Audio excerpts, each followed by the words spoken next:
Madame, Monsieur, bonsoir et merci de votre fidélité à cet écrit, le magazine consacré aux livres sur la RTB. Vaincre les obstacles liés à l'éducation des filles au Burkina Faso. C'est le titre de l'ouvrage que je vous présente ce soir. Il s'agit d'une thèse, un travail de réflexion qui examine la place de la scolarisation des filles au Burkina Faso et précise la contribution de l'Église évangélique, celle des Assemblées de Dieu et des ONG comme l'AE2 et le Credo. Son auteur, Dr Philippe Ouédraogo. Dr Philippe Ouédraogo, bonsoir. Bonsoir. Merci de venir partager le contenu de votre travail avec nous, mais aussi avec les téléspectateurs. Votre approche dans votre ouvrage est innovante en ce qu'elle est fondée sur l'utilisation des langues maternelles et dans le cas du Burkina Faso, les langues nationales comme le moré. Ici, la langue est utilisée comme une passerelle entre l'éducation non formelle et l'éducation formelle, ce qui a l'avantage d'accélérer l'éducation des filles, l'alphabétisation et leur participation au développement tout court. Votre méthode, on va le voir, est unique au Burkina Faso. Dites-nous d'abord, docteur Philippe Ouédraogo, vous avez un parcours assez atypique qui vous a permis de pouvoir nous élaborer cette thèse.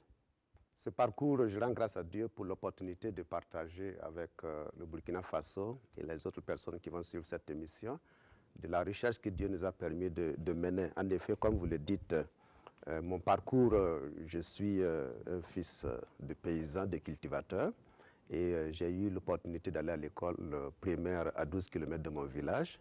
Et après cela, bon, je n'ai pas eu l'opportunité de faire le second cycle ou le post-primaire, comme on le dit aujourd'hui. Et bien que mon papa ait pédalé à 600 km pour essayer de m'inscrire. Donc, par la suite, Dieu m'a conduit à suivre des écoles bibliques au Burkina Faso et ailleurs à l'étranger. Et plus tard, donc, dans la réflexion, on s'est rendu compte de cet état, de cette problématique, et dans l'Église et dans la société. Et j'ai donc demandé à Dieu de m'aider de faire la recherche pour apporter une contribution à la vie nationale. Et donc votre parcours, je l'ai dit, est atypique. Vous avez arrêté les études au niveau du CEP, si on peut le dire ainsi. Correct. Mais par la suite, vous êtes docteur. Oui, bon, ça c'est la passerelle qui est justifiée aussi dans notre loi d'orientation. Et pour dire que, bon, pour tout citoyen burkinabé, il y a cette possibilité-là. Si on ne peut pas échelonner au niveau du système de l'État, il y a le système privé, il y a d'autres systèmes. Et pour mon cas, effectivement, j'ai utilisé la passerelle pour arriver à faire un doctorat, un PhD, qui est approuvé par le gouvernement britannique. Oui. Et donc par l'institution académique en tant que telle. Certainement. Oui. Et donc votre méthode, on va y revenir, c'est pour l'alphabétisation des femmes et des filles. Mais quelle est son originalité et le but sur lequel vous vous fondez? Nous disons au Burkina Faso qu'il y a près de 52% de notre population est féminine. Et dans nos églises aussi, nous avons une majorité féminine. Par contre, si nous constatons les statistiques au niveau national, on se rend compte que le groupe le moins alphabétisé ou éduqué, ce sont les filles et les femmes. Donc, il y a des raisons. C'est une problématique nationale. Et nous sommes aussi intéressés à l'éducation par l'alphabétisation. Et on voudrait vraiment vérifier pour savoir quel est l'obstacle et en quoi l'Église contribue pour que nous puissions aller à l'échelle, à la valeur de l'échelle, pour permettre à plusieurs personnes de bénéficier à une éducation de base et pouvoir s'insérer dans la société. Vous avez élaboré une méthode d'alphabétisation, d'enseignement. Parlez-nous-en. Cette méthode est spéciale. Bon, c'est une innovation, bien qu'on parle des langues nationales depuis très longtemps. Nous nous sommes rendus compte qu'en passant par les langues nationales, les enfants apprennent plus vite, même dans le cycle formel. Bien que dans notre système formel, les langues nationales ne sont pas valorisées dès le premier jour. L'enfant va à l'école et dès le premier trimestre, on commence à l'enseigner le français ou la langue donnée. Nous nous sommes rendus compte que, surtout dans l'alphabétisation, les femmes, les filles qui n'ont plus accès à l'école ont besoin d'être éduquées. Et bien sûr, dans leur langue nationale, nous avons commencé. Nous nous sommes rendus compte aussi qu'il y a des enfants qui sont âgés de 8, 9 à 10 ans, 11, 12 ans, qui n'ont pas eu accès d'aller à l'école comme nous autres dans le temps. Et il fallait aussi leur donner une deuxième chance, si on peut le dire, une opportunité, puisque l'éducation, c'est un droit pour tout citoyen. Donc, à ce niveau, nous avons préféré utiliser la langue nationale Et en utilisant les langues nationales, nous nous sommes rendus compte que le résultat est probant. Parce que, bon, au fait, étudier le français nous a été imposé, mais nous nous sommes rendus compte qu'on pourrait faire mieux en commençant par les langues nationales. Vous partez d'abord du principe de permettre à l'apprenant de déchiffrer, et, y compris dans sa langue nationale, et ensuite de pouvoir lire et écrire et de pouvoir comprendre le sens du message qu'il lit. Oui, l'utilisation de la langue nationale a plusieurs approches. Commençons par le non formel où on fait l'alphabétisation. C'est codifié par l'État. Bien que l'Église ait commencé à faire l'alphabétisation, plus tard ça a été accepté. Nous avons l'alphabet, le nouvel alphabet, et que ce soit de l'Église, que ce soit en dehors de l'Église, l'alphabétisation se fait d'une façon fonctionnelle pour permettre aux femmes de maîtriser leur langue, de pouvoir lire, de comprendre et de contribuer à leur développement. Mais si on vient dans le système formel, la langue, comme je l'ai dit, la langue nationale n'était pas le premier point. Notre système nous dit qu'au CP1, il faut commencer à compter, à lire, à écrire, et en commençant par le français. Et bien sûr, tous les enfants qui rentrent au CP1, ce n'est pas tous ceux-là qui sortent au CM2, ce n'est pas ceux qui vont au poste primaire, ni au secondaire, ni à l'université. Donc, il y a beaucoup de pertes à ce niveau. On doit se poser la question pour savoir pourquoi on commence et on ne finit pas. Pourquoi est-ce que la langue qu'on apprend, qui est une langue de l'autre, qui n'est pas la langue de l'enfant, ne constitue pas un obstacle? Mais il faut bien se poser cette question pour réviser la situation et pouvoir aussi décoller avec un nouveau pas. Votre méthode est fondée sur le fait d'abord qu'on ne calque pas ce qu'on a déjà comme postulat avec l'enseignement occidental, mais qu'on va sur les réalités qui sont les nôtres. Oui, bon, c'est vrai. On a hérité de quelque chose qu'il faut évaluer. Il faut en ce moment être courageux et prendre des dispositions. Si nous sommes listés, le Burkina Faso, en bas de l'échelle, au niveau de l'indice de développement humain des Nations Unies, il y a des facteurs. Et un des facteurs primordiaux, c'est le fait que le taux d'alphabétisation est très bas. Et bon, bien sûr, c'est parce qu'il y a un problème. Et si on corrige ce problème, vous allez voir que d'ici 5-10 années, le Burkina Faso va remonter. Donc, nous nous sommes dit que voici ce que nous avons hérité, mais ça ne convient pas. Et ce n'est pas moi qui le dis, je l'ai lu, je l'ai vérifié et c'est accepté. Donc, à ce moment, après ces tant d'années, qu'est-ce qu'il faut faire? Donc, cette innovation, de commencer par la langue nationale et puis après acheminer vers le développement. Et comment ça fonctionne? Est-ce que vous avez des classes, vous avez par exemple le CP1, le CP2, ou comment ça fonctionne? Bon, déjà, dans l'histoire de l'éducation du Burkina Faso, nous avons ce qu'on appelle les écoles bilingues promues par l'Église catholique, où la langue nationale est incluse. Et aussi, nous voyons des autres écoles bilingues où ils veulent même commencer avec l'anglais de le cycle primaire. Pour notre cas, nous avions réfléchi après l'alphabétisation. Parce que quand nous prenons les filles et les femmes qui vont dans les centres d'alphabétisation, on prend une trentaine pour la classe. On voit des filles âgées de 9 à 15 ans qui n'ont pas été à l'école. Donc, nous disons, voici des enfants qui sont jeunes, qui peuvent aussi mieux profiter de l'éducation. Donc, en testant, nous nous sommes rendus compte qu'avec la langue nationale, on peut aller plus vite. Comment ça se fait? En réalité, nous prenons le premier trimestre d'octobre à décembre pour leur donner toutes les bases de l'alphabétisation. On compacte un peu tout ce que nous avons comme stratégie, comme méthodologie, et on alphabétise l'enfant. Et ça, c'est surveillé par le personnel du MENA décentralisé dans les SEB. Ce n'est pas dans notre laboratoire seulement que nous faisons cela et puis nous sortons pour dire que nous avons trouvé la solution. Nous collaborons avec le système de l'État.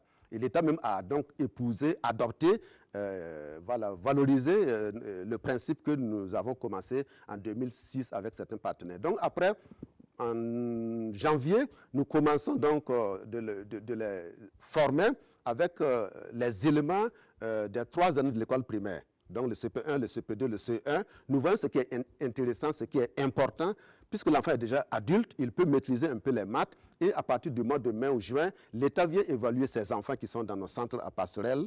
Et puis bon, l'État dit, bon, cet enfant peut aller directement au CE2 ou au CM1 ou au CM2. Nous avons soutenu plus de 3000 enfants. Plusieurs ont reçu leur certificat d'études primaires. Plusieurs aussi ont reçu leur brevet d'études. Et d'autres aussi ont reçu leur baccalauréat. Et ils évoluent dans le système formel au Burkina Faso. En 3 ans, on a fini avec votre méthode, le cycle primaire. Nous avons pris du temps pour le tester. Parce que en 3 ans, nous avons fini. On peut réduire même le coût de la formation au primaire pour ce groupe cible. Je ne dis pas d'annuler le cycle primaire de 6 années. Mais nous avons prouvé dans la recherche et dans la thèse que j'ai soutenue qu'en 3 ans, un enfant burkinabé peut avoir son certificat et continuer son circuit scolaire. Oui, et cela permet également de pouvoir quitter l'informel et passer à l'éducation formelle, d'où ces questions de passerelle. Ça, c'est exactement. Parce qu'en ce moment, bon, bien sûr, il y a des gens, il y a des jeunes qui veulent faire la littérature, l'anglais, les lettres modernes, etc. Par contre, il y en a d'autres aussi qui veulent apprendre un métier. Donc, voilà, après 3 ans, ils peuvent rattraper ce qu'ils avaient perdu en avance en économie et peut-être aussi en qualité. Oui, et de pouvoir non seulement apprendre ce qu'ils ont envie d'apprendre, s'ils ont envie d'apprendre la philosophie, les sciences, les mathématiques, l'économie, le droit, ils ont cette possibilité. C'est possible. Certains vont dire non, pasteur ou Philippe, ce que tu racontes, ben, écoutez, en 3 ans, on ne peut pas maîtriser. Mais nous voulons dessiner notre éducation à nous. Nous avons beaucoup d'enfants et de filles et de femmes qui n'ont pas été à l'école. Qu'est-ce qu'il leur faut pour avoir cette chance-là? Et bien sûr, comme ils sont adultes et puis sont courageux avec des initiatives, ils peuvent monter toute l'échelle. Oui, et Thomas Sankara l'a dit, le développement ne consiste pas à faire comme ce que les autres font, mais à se concevoir pour soi ce qu'on estime de mieux et de meilleur. Après avoir recherché pendant plusieurs années, je soutiens cette idée et j'encourage en tout cas les Burkinabés, ceux qui sont impliqués dans l'éducation, en tout cas suivre ce genre d'approche pour pouvoir changer la donne. Et sur le terrain, vous avez des exemples concrets? Oui, ce que je dis peut être vérifié. Vous allez aux Ondements, par exemple, et vous voyez avec les SEB qui sont là-bas, c'est eux qui nous ont aidés depuis 2006, ça a été documenté. Vous allez au ministère, il y a un département au niveau de l'innovation qu'on appelle SSAP, c'est-à-dire Stratégie de scolarisation accélérée passerelle. Nous avons commencé avec ce qu'on appelle le centre à passerelle. Ça a été défini plus tard avec les partenaires Strom et d'autres. Et le Mali, le Niger et le Burkina Faso et le ministère même a mis des conseillers sur cette trajectoire. Et nous cherchons de l'argent avec des partenaires et nous continuons à accompagner l'État dans cette donne-là. Et nous avons conçu les premiers ouvrages et nous sommes en tout cas outillés. Et ce que nous disons, c'est une réalité, ça peut se vérifier. Et vous ne vous êtes pas limité que seulement à apprendre langue nationale et le français. Vous êtes allé aussi au-delà pour apprendre d'autres langues étrangères comme l'anglais, puisque vous avez soutenu votre thèse en anglais. Justement, bon, je rends grâce à Dieu parce que c'est un don de Dieu, c'est un privilège. Je ne sais pas, il y a combien de Burkinabés qui ont pu avoir mon parcours. Et justement, ça valide ce que nous concevons comme ce que nous approuvons comme la passerelle. Du moré en français, Dieu m'a ouvert la porte d'aller faire des recherches en Angleterre, à Oxford, dans un centre missionnaire qui était rattaché à l'université de Wales et qui est donc dans le cadre des universités britanniques. Et j'ai pu faire des recherches avec leur appui. Et là, je l'ai fait en anglais. Ma formation théologique aussi était en anglais. J'ai fait le diplôme avancé en théologie. J'ai fait un certificat de connaissances religieuses avec l'université de Cambridge. Et j'ai eu l'opportunité d'étudier à Oxford avec tous les bénéfices académiques possibles pour prouver et rechercher ce que je suis en train de vous dire aujourd'hui. Donc, vous êtes l'exemple concret, l'exemple vivant de la méthode que vous avez mis au point. Oui, je suis d'accord avec vous. Pas seulement le fait que j'ai bénéficié, mais sur le terrain, nous avons des centres d'alphabétisation. Actuellement, même cette année, nous avons géré 10 centres à passerelle. Il faut chercher le financement. Nous l'avons prouvé et ça existe. Et nous soutenons cela. Avec plus de moyens, on pourrait encore atteindre d'autres régions. Et voilà. Votre thèse était fondée sur un constat, le fait qu'il y a beaucoup de filles et de femmes qui ne sont pas allées à l'école et qui ne bénéficient pas de l'éducation et de l'alphabétisation. Et votre méthode a pour intérêt de pouvoir aider cette majorité silencieuse à pouvoir sortir du silence, mais aussi à pouvoir acquérir la connaissance. Et vous avez identifié sur le terrain un certain nombre d'obstacles qui bloquent certainement l'éducation de ces filles et de ces femmes. Oui, c'est vrai, c'est reconnu. La pauvreté était d'exemple. Le poids historique, parce que à cause de ce que nous avons hérité et du fait que l'éducation même formelle ou quoi est venue au Burkina Faso en retard, alors que les pays côtiers, la Côte d'Ivoire, le Bénin, Dakar, dans les côtes avaient l'éducation. Donc il y avait ce poids historique. Il y a le poids économique. Vous avez aujourd'hui dans notre tissu social où dans certaines familles, vous pouvez avoir 3, 4 femmes, vous pouvez avoir 15, 20 enfants.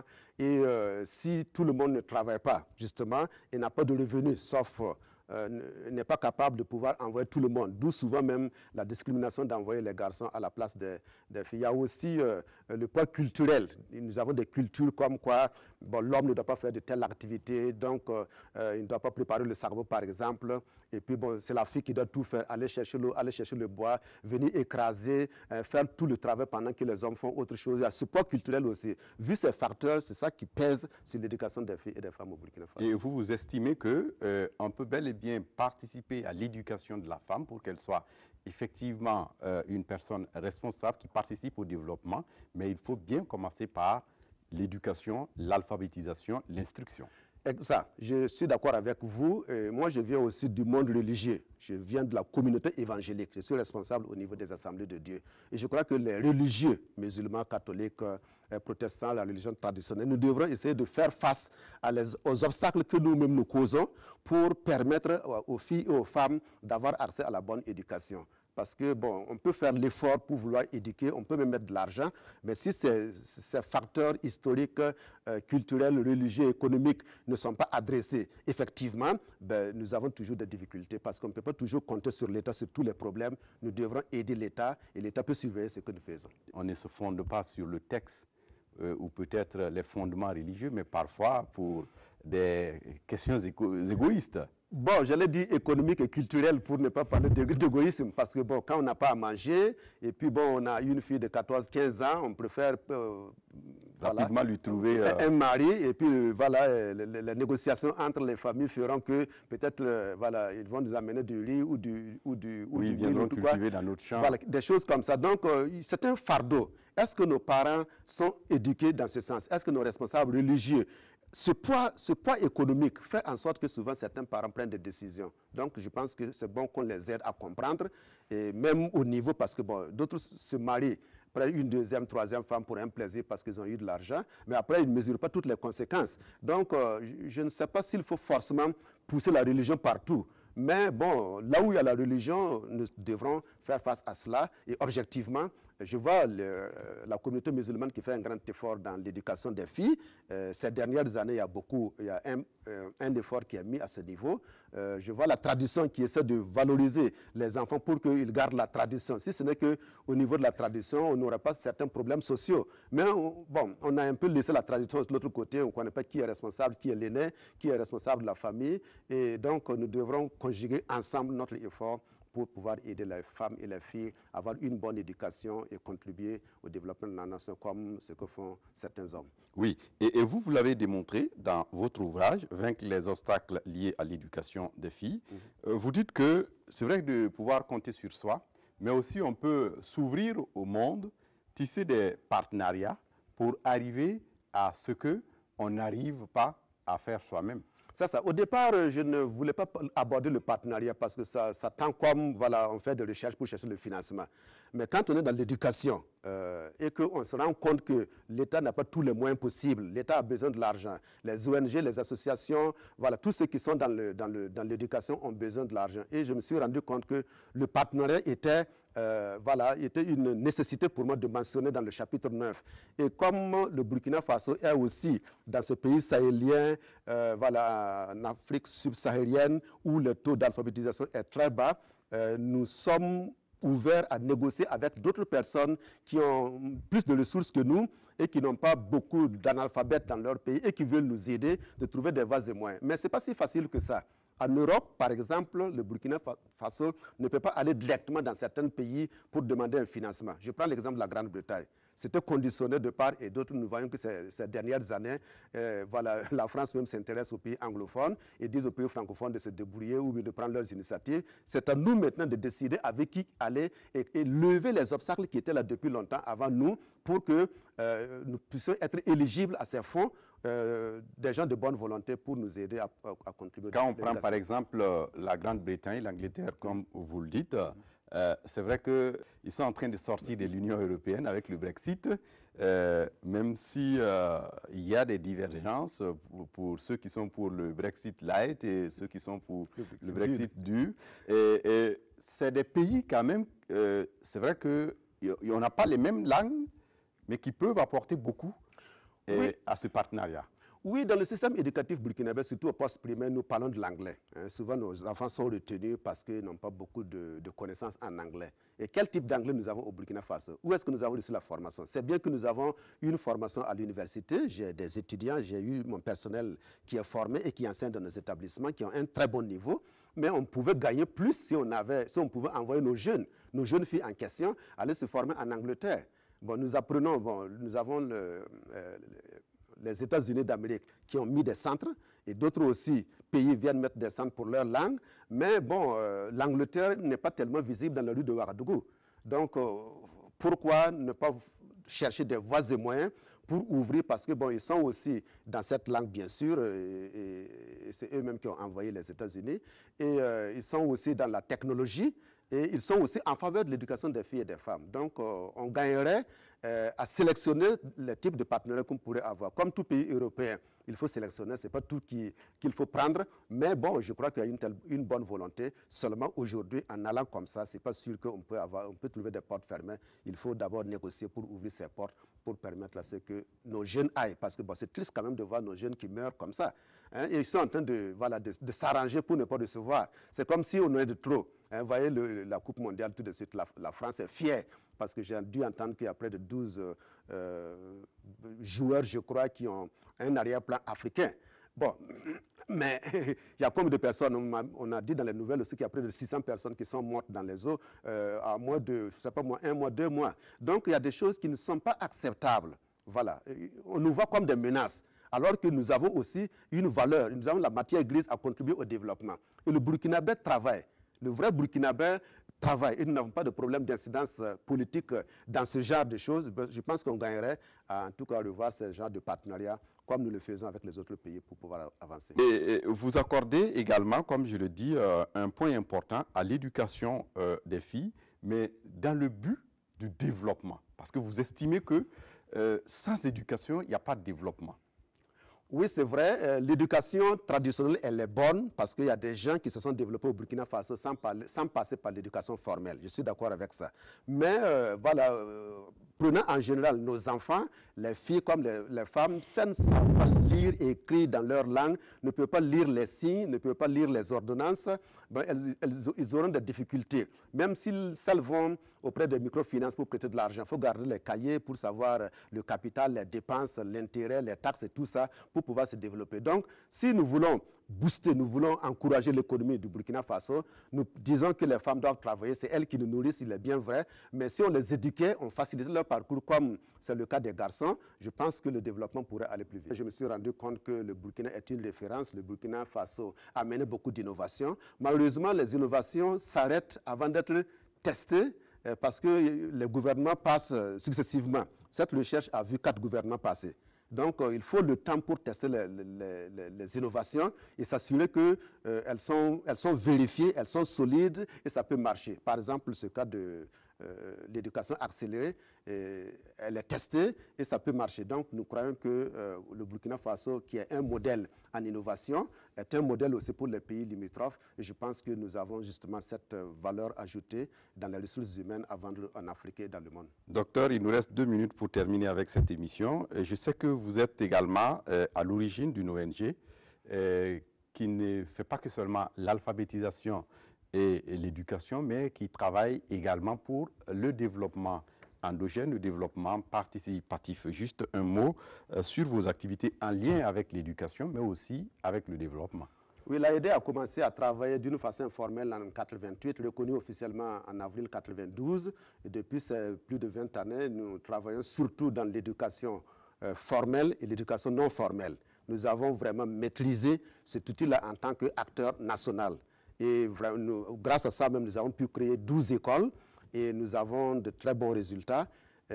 Actuellement, même, nous avons une école à Gampela, à la sortie de Ouagadougou, où nous sommes en tête du jury à Saba, de cette école, du centre Stafford. Donc, nous faisons l'éducation formelle, l'éducation non formelle. Nous faisons aussi récemment, et beaucoup, nous avons des centres de formation professionnelle. Quand vous rentrez à Waïga, à l'entrée à Somiara, derrière la mosquée, vous voyez des bâtiments qui sont là-bas. C'est notre centre de formation professionnelle qu'on appelle Nazareth. Et là, nous avons actuellement, là, pendant que je vous parle, nous avons quatre métiers en formation de courte durée pour permettre aux gens, puisque nos élèves sont partis en congé, nous appelons les autres personnes qui sont intéressées à avoir cette formation de base pour pouvoir s'insérer. Et nous voulons même les conseiller à faire des stages et puis les accompagner à s'installer comme des opérateurs économiques. Et ce même centre de formation, nous l'avons détaché à Goulsi dans le zonement où nous avons aussi commencé des formations. Donc la formation professionnelle, il faut lier donc l'éducation formelle à quelque chose qui produit pour pouvoir manger, vendre, se marier, voilà, et puis vivre et payer ses taxes, etc. Votre méthode a servi dans l'église évangélique à enseigner la parole de Dieu, mais on se rend compte que vos activités transcendent l'Église pour embrasser toute la société, pour dire qu'il y a une vision holistique du travail que vous faites sur le terrain. Je vous admire parce que vous êtes comme un pasteur. Ce que vous avez dit, c'est correct. Nous faisons ce qu'on appelle la mission intégrale ou la mission holistique. Parce qu'à l'exemple de Jésus, il a sauvé, il a nourri, il a guéri. Donc nous ne voulons pas seulement rester dans les 4 murs de l'église, prier, faire du bruit, comme les gens croient, mais nous voulons rendre témoignage dans la société. Et voilà, c'est ce que nous faisons, et l'Église des Assemblées de Dieu et les autres églises évangéliques sont très engagées dans ce sens-là. Donc c'est une façon de vivre, c'est un témoignage. Voilà, nous sommes là dans la société pour vraiment donner des services de qualité comme à l'image de Jésus. Où on peut trouver vaincre les obstacles liés à l'éducation des filles au Burkina, votre ouvrage à Ouaga et ailleurs au Burkina? Cet ouvrage existe en 2 formes. Ça, c'est ce que nous avons traduit en français, mais le texte en anglais qui a été soutenu à Oxford existe également sous ce format. Et vous pouvez les avoir à Gonguin. Quand vous allez à Gonguin, il y a une église des Assemblées de Dieu, il y a l'imprimerie des Assemblées de Dieu, il y a une bibliothèque flamme juste collée. Vous pouvez avoir ce livre-là là-bas. Ou bien au siège de notre ONG, à Pissé, derrière l'église des Assemblées de Dieu, d'Antenneville, au côté nord. C'est juste le 6 mètres qui nous sépare. Et c'est un ouvrage qui peut être utile pour tous les élèves de l'ENEP, ceux qui s'intéressent aux sciences sociales, ceux qui s'intéressent à l'économie, ceux qui s'intéressent au genre et ceux qui s'intéressent à l'éducation dans les sciences sociales. En tout cas, j'encouragerais que ceux qui veulent voir un peu comment la méthodologie a été montée pour imiter l'échafaudage donc de ces arguments, peuvent habiller leur propre thèse et défendre à l'université. Merci à vous, Dr Philippe Ouedraogo, d'être passé. Partagez le contenu de votre ouvrage avec nous, Vaincre les obstacles liés à l'éducation des filles au Burkina et par-delà la thèse originale innovante que vous avez mis au point pour l'enseignement des langues nationales, mais aussi l'éducation tout court. Merci d'être venu. Je vous remercie. Voilà, c'est tout pour ce numéro de cet écrit. Merci de votre attention et à très bientôt pour un autre numéro. Au revoir.